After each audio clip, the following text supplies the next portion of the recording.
नहीं, इसमें जाति विशेष का क्या सवाल है। कोई भी जाति की बात जो कहता है वो एकदम ही मैं उस बात को नकारता हूँ। इसमें जाति का कहाँ सवाल आता है।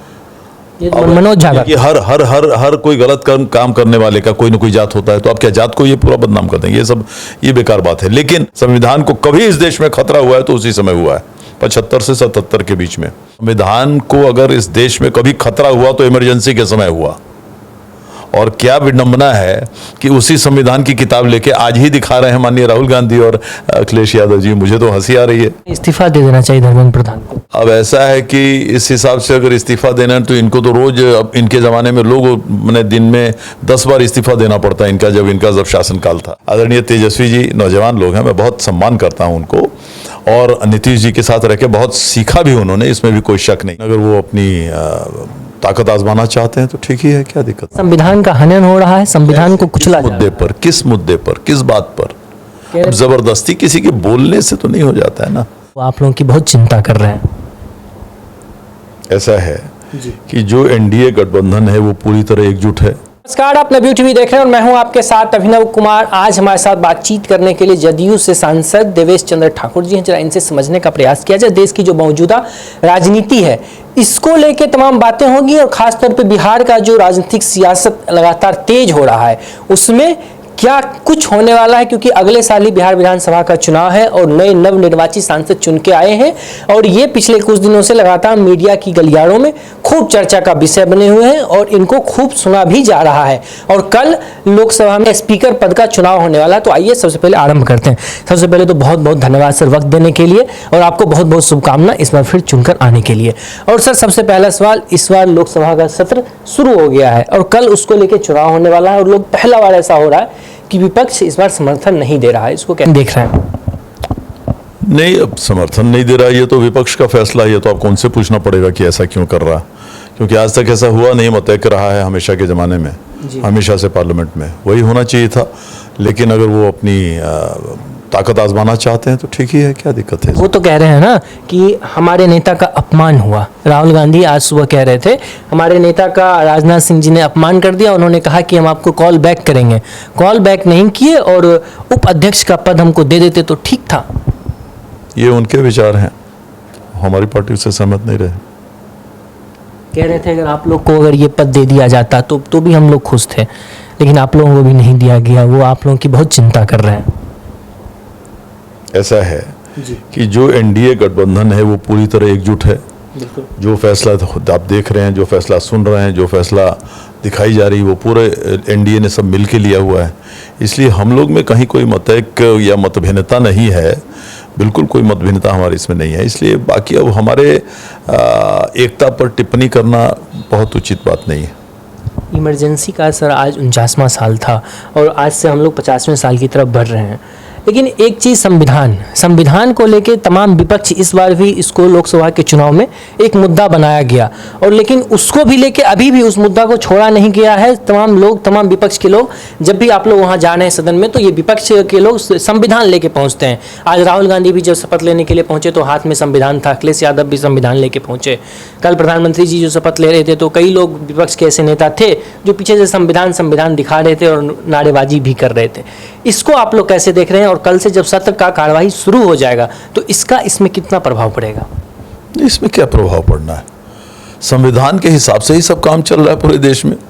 ये पूरी प्रक्रिया अभी जो लोकसभा की चुनाव हुई है वो हुआ, माननीय प्रधानमंत्री के रूप में निर्वाचित किए गए, वो संविधान के हिसाब से हुआ। जितने सारे लोग शपथ ले रहे हैं और जो माननीय राहुल गांधी जी और माननीय अखिलेश यादव जी शपथ लेने गए, वो सब संविधान के हिसाब से ही हो रहा है। तो क्या दिखाना चाह रहा है वो बात समझ में नहीं आ रही।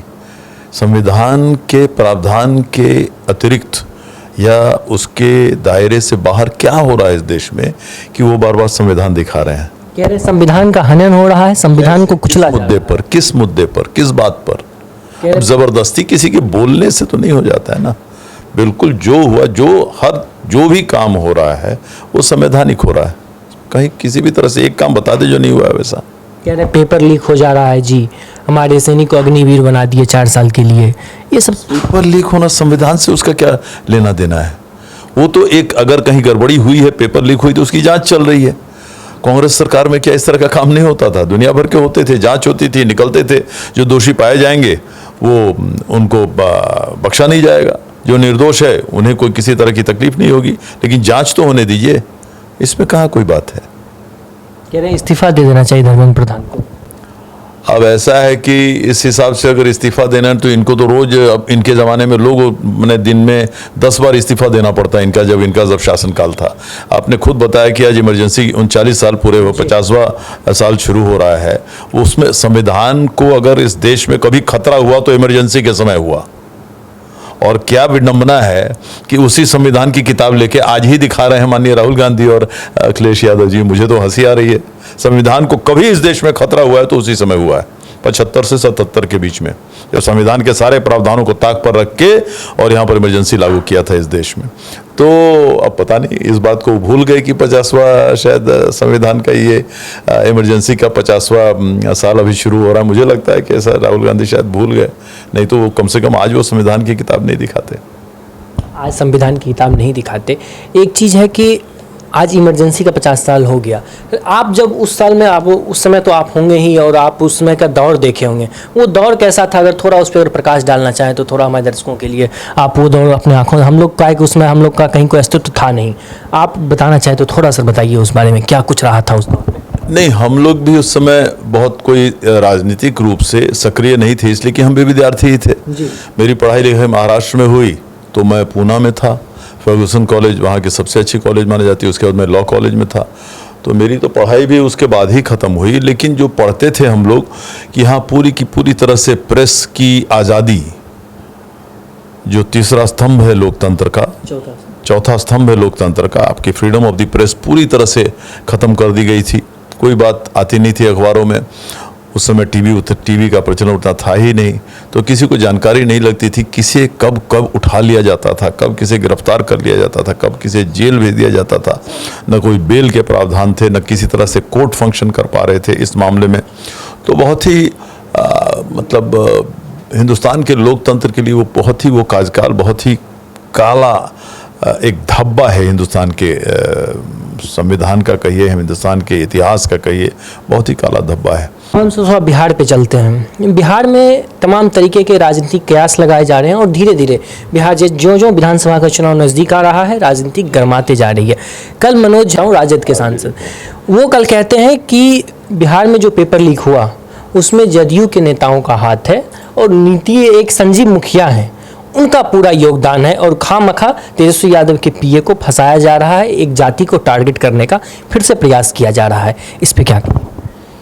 नहीं, मैं नहीं जानता संजीव मुखिया कौन है। संजीव मुखिया कौन है ये भी मैं नहीं जानता। कहते उनका कहना है वो नीतीश बाबू से उनका सीधा कनेक्शन है। अब ऐसा है, कहाँ से उनको ये जानकारी मिली है मुझे नहीं पता, लेकिन हम लोग नहीं जानते ऐसा कोई आदमी है कि जिनका उनके नीतीश जी से कनेक्शन है। और मैं समझता हूँ ऐसे वक्तव्यों से बचना भी चाहिए, क्योंकि नीतीश जी जिस ओहदे पर हैं, जिस पद पर हैं, और आज से नहीं है, उनकी राजनीतिक जीवन मैं समझता हूँ 30, 35, 40 साल की है और आज तक किसी तरह का इस तरह का धब्बा उन पर नहीं लगा है। जितना स्वच्छ राजनेता आदरणीय नीतीश जी को माना जाता है, इस देश में बहुत कम लोग हैं जो उतनी स्वच्छता अपने राजनीतिक जीवन में बरकरार रखे हुए हैं। तो कैसे वो बोल रहे हैं मैं नहीं जानता। अब बोलने को, अब जैसे मैंने हमेशा, इससे पहले भी मुझे सवाल किया है आपके मीडिया वालों ने नीट पर, मैंने यही कहा है कि मैं किसी पर दोषारोपण आज तक नहीं करूँगा जब तक कोई आदमी पूरी तरह से ठोस सबूत के साथ पकड़ा नहीं जाता है। उसे दोषी नहीं मानना चाहिए सिर्फ शक के आधार पर, और एक बार पूरा दोषी पूरे सबूत के साथ अगर कोई मिल जाए जिसपे सबूत कि हाँ उसकी संलिप्तता है, तो फिर वो चाहे कोई भी हो, किसी राजनीतिक दल से सरोकार रखता हो, हमारे दल से, हमारे विपक्षी दल से, किसी से, उसे बख्शा नहीं जाना चाहिए। समय का इंतज़ार कीजिए। मैं समझता हूँ कि सीनियर पॉलिटिशियंस को इसमें थोड़ा, हम समझते हैं थोड़ा समय का इंतज़ार करें। इंक्वायरी हो ही गई है, CBI को इंक्वायरी दे दी गई है, सारी बात ब्लैक एंड वाइट में बाहर आ जाएगी। तो फिर तेजस्वी यादव के पीए पे जो सर आरोप लग रहा है, बिहार के उप मुख्यमंत्री के द्वारा जो आरोप लगाया गया, उसको आप लोग कितना सही मानते हैं? काहे कि उनका वो तो इसी बात को कह रहे हैं ना कि ऐसा कुछ हुआ ही नहीं, खामखा इनको फंसाया जा रहा है। आपको लगता है ऐसा कुछ हुआ, इसमें सच्चाई है कि प्रीतम जी का इसमें कोई हाथ है, या वो कह रहे जाति विशेष को टारगेट किया जा रहा है? नहीं नहीं, इसमें जाति विशेष का क्या सवाल है? कोई भी जाति की बात जो कहता है वो एकदम ही मैं उस बात को नकारता हूँ। इसमें जाति का कहाँ सवाल आता है? ये तो मनोज झा का- कि हर कोई गलत काम करने वाले का कोई ना कोई जात होता है, तो आप क्या जात को ये पूरा बदनाम कर देंगे? ये बेकार बात है। लेकिन सवाल है कि माननीय उप मुख्यमंत्री जो पूर्व थे तेजस्वी जी, उनके किसी नज़दीकी कोई भी जो भी हो, उनका नाम आ रहा है, तो अभी नाम आ रहा है ना, मैं बार बार कह रहा हूँ, नाम आने से नहीं हो जाता है। अगर किसी की संलिप्तता पाई जाती है सबूत के साथ, तो निश्चित रूप से उस पर कार्रवाई होगी। अगर आज आप नाम आ रहा है और कल पाया गया कि किसी का कोई संलिप्तता नहीं था, तो फिर तो नहीं होना चाहिए, किसी पर कार्रवाई नहीं होना चाहिए, उन लोगों पर कार्रवाई नहीं होना चाहिए जो निर्दोष हैं।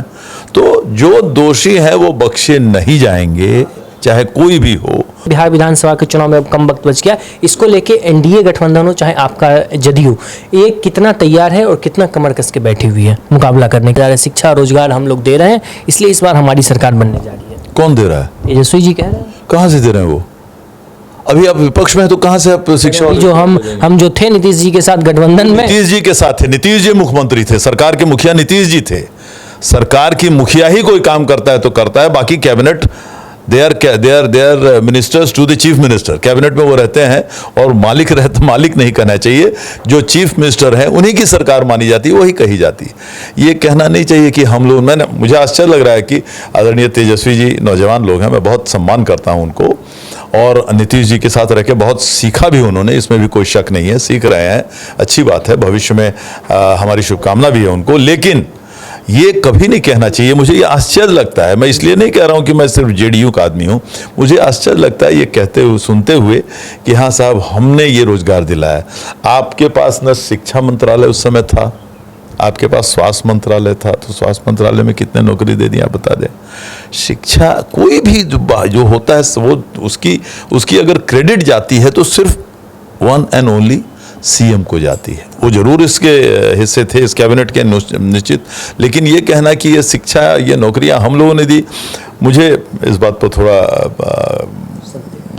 संदेह नहीं, मुझे इस बात पर आपत्ति है। उनको ये नहीं कहना चाहिए कि मैंने दिया और मैंने दिया, ये कहिए कि हम लोग उनके साथ थे और बिहार में हम लोगों ने ये काम किया। आप कहिए क्या दिक्कत है, आप भी तो आप थे ही उस समय, तो ये कहिए, तो वो बात कुछ मान भी लेगा, कुछ आदमी लोगों को पच भी जाएगा। लेकिन अदरवाइज जो काम हुआ है आदरणीय नीतीश कुमार ने किया, आप देख रहे हैं अभी भी वो सिलसिला जारी ही है, अभी भी स्वास्थ्य विभाग में, सभी शिक्षा विभाग में, सभी जगह जारी है। तो वो तो गवर्नमेंट जो रहती है और गवर्नमेंट का मुखिया, गवर्नमेंट का हेड, वो चीफ मिनिस्टर होता है, वो क्रेडिट उसी को जाएगा। बहुत बहुत धन्यवाद से वक्त देने के लिए। तो ये हमारे साथ थे जदयू से सांसद। आप लोग इन पूरे बातचीत पे आपकी क्या प्रतिक्रिया है और आप क्या समझते हैं और क्या कुछ कहना चाहते हैं, कमेंट बताइएगा। तो फिलहाल के लिए इतना ही, बाकी की तमाम को देखते रहिए नवयुग टीवी। धन्यवाद।